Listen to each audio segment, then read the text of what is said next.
In this video, we're going to be looking at piecewise functions. Since this is a new type of function, piecewise functions just mean that you have various parts of a function that are pieced or put together in one graph. So we might have different types of functions, like this one looks like it's quadratic, and then it shifts into a linear function. Or we might have something that's a bunch of linear, or maybe that's absolute value and linear, and then maybe quadratic. Or it could be exponential, who knows. But it doesn't really matter, it's just a bunch of pieces put together. Now these pieces could be disjoint, like we have here, where they're separated, or they could be one continuous thing, and it just transitions to a different part of the function. All right, but we're going to be using our interval notation to describe some of these key pieces. All right, so we've talked about domain and range already.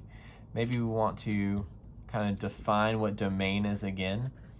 So domain, we're looking at the set of all possible x values.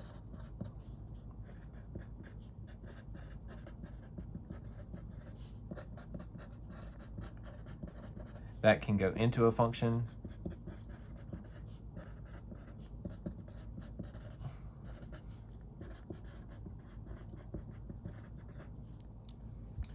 and these are going to have a defined output. So and have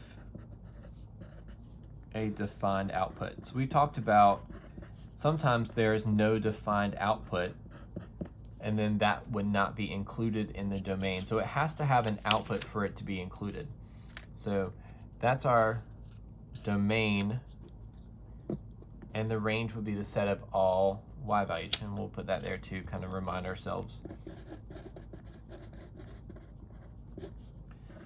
Set of all y values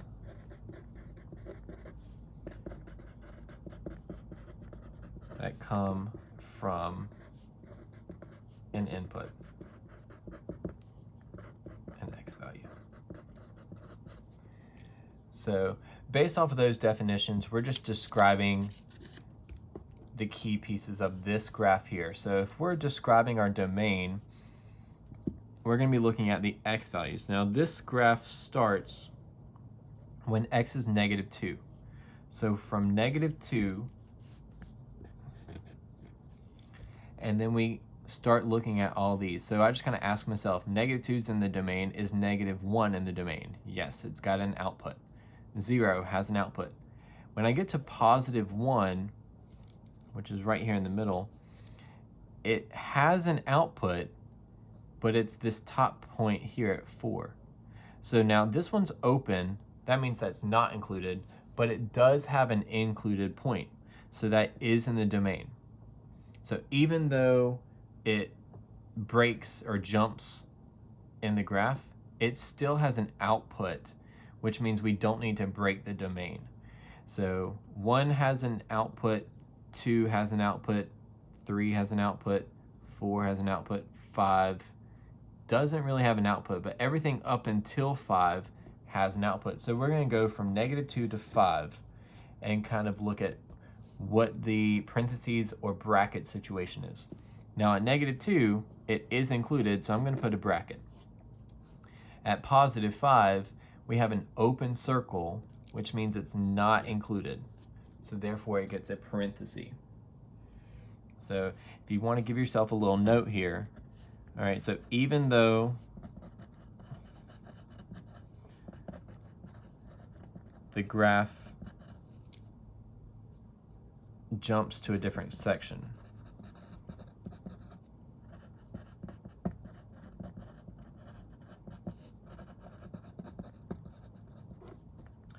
x equals 1 still has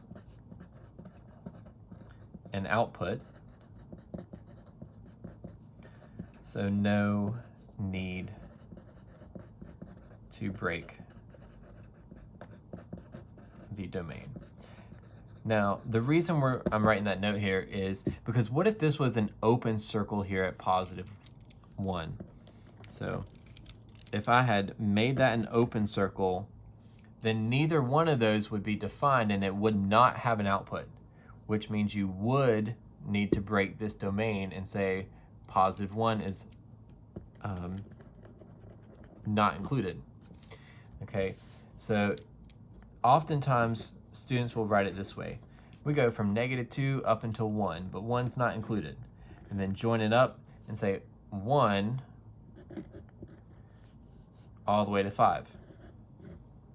That is not a correct way to write this.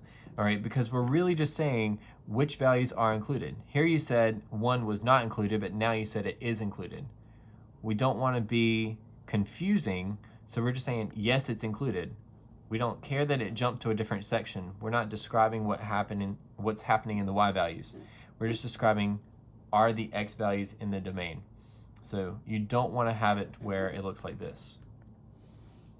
All right, now the range of the function is describing your y values. So I just kind of look at what is my lowest y value and go along. So if I was looking at my y-axis here, there's nothing that's negative.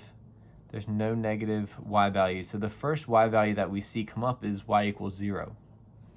And that happens right here. So 0 starts the range, but it's not included since it's an open circle. And then we kind of keep going. So these values have an output.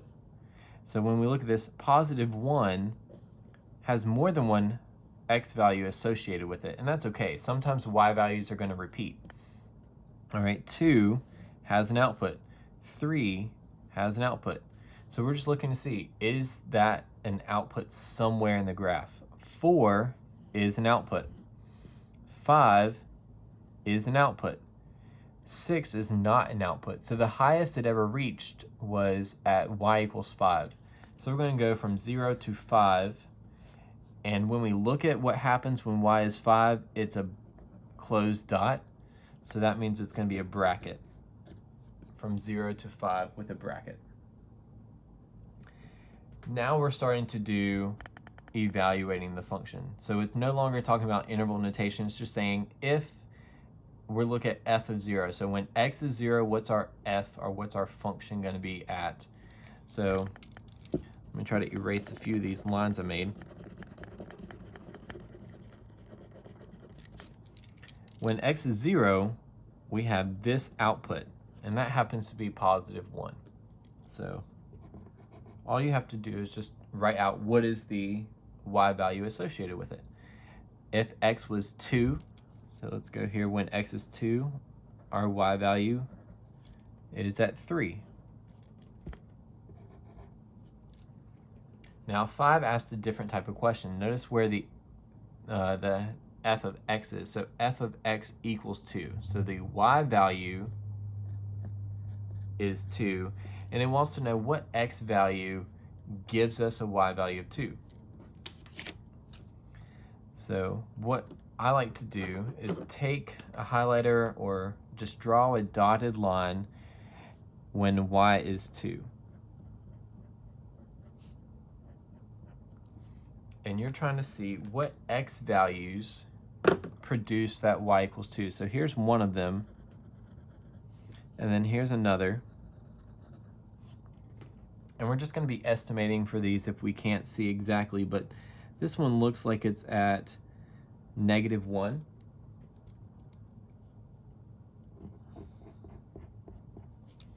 And then this looks about at x equals 3. So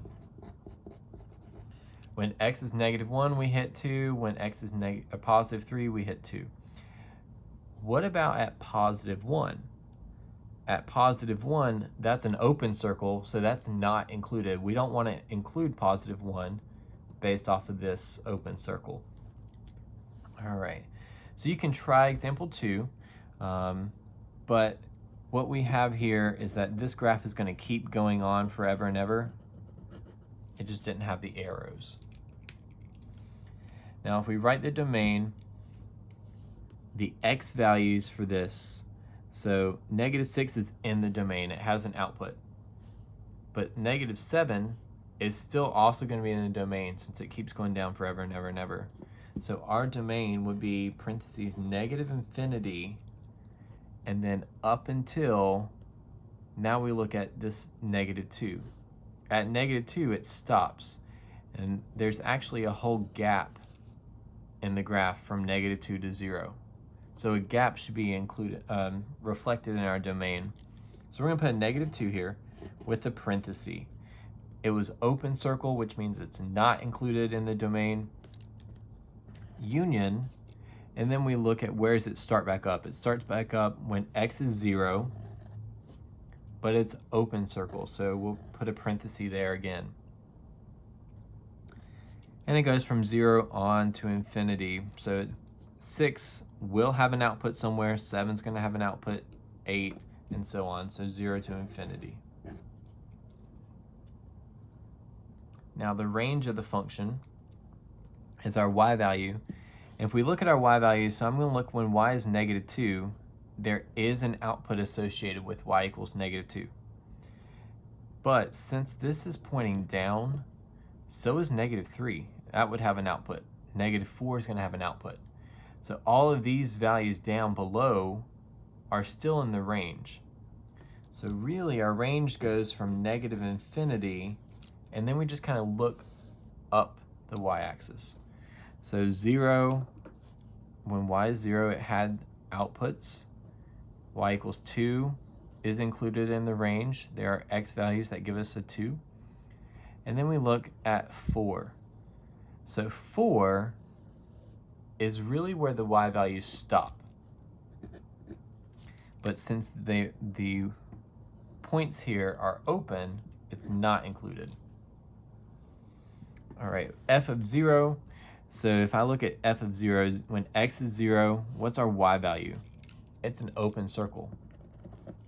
So if that's an open circle, there is no y value associated with it, which means it does not exist. So we'll just write DNE for does not exist. F of +2, so I'm going to go here 2 and look at what is that y value associated with it. And so it's not exact, you're going to have to estimate. I know the graph is kind of hard to read sometimes, but it looks like it's close to 3-ish, maybe a little bit above, so I might say 3 point something. You can estimate maybe 3.2 since it's just above 3. And then 5, determine all the x values such that f of x equals 1. So look for your y equals 1,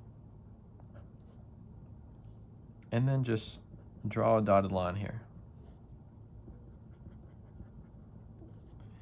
We want to find all the x values where it hits this point. So I'm going to say roughly that point there, which is almost -5, but not exactly -5. So maybe -4.8, kind of close. And then again here, which is almost 4, but not exactly. So maybe 3.8.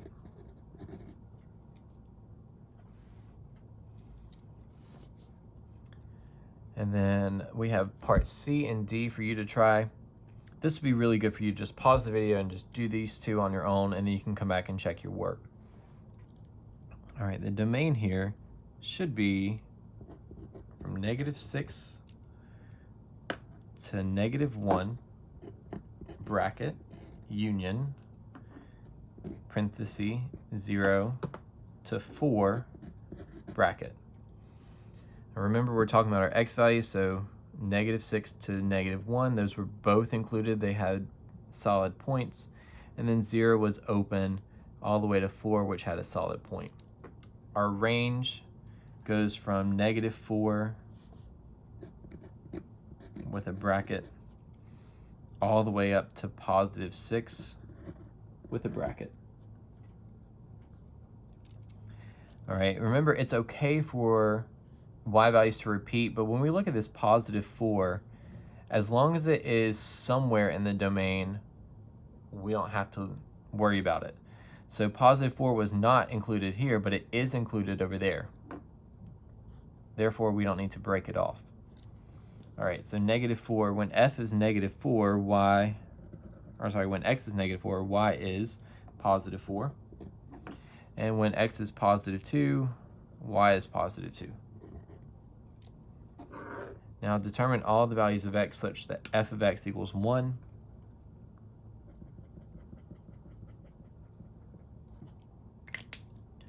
So I see 1 already is -1. And then this one, we're going to have to estimate a little bit. So it's just before 2.5, so maybe 2.4. Part D, we're looking at, this goes on forever and ever, so there's our arrow over here. Our domain would be -infinity, and then we look to see, does it break? So this changes at 0, but it doesn't break. It's got a closed circle here, so it is defined, and then it's defined for all of these. It's defined at 2, so we don't need to break it at 2 either, and then it just keeps going on forever. So really our domain is from -infinity to +infinity. Our range of this function, the lowest it ever reaches is at 0, so I'm going to put bracket 0, and then we look to see all these y values. So at 4 it had y values when y is 5, yep, over here, y equals 6, yes, and 7, all these are going to keep going up, so from 0 to infinity is the range. All right, f of -4, so when x is -4, we have an output of +2. When x is 2, we have an output of +4. If you're looking at that x equals 2, you want to find the one that is defined. The one that is defined is solid. So we have +4. And then determine all the values of x such that f of x equals 1. So let's find our imaginary line when y equals 1. And we've got a few points. So here's 1 and here's 1. That looks to be -3, and that looks like -1. So when x equals -3 and when x equals -1.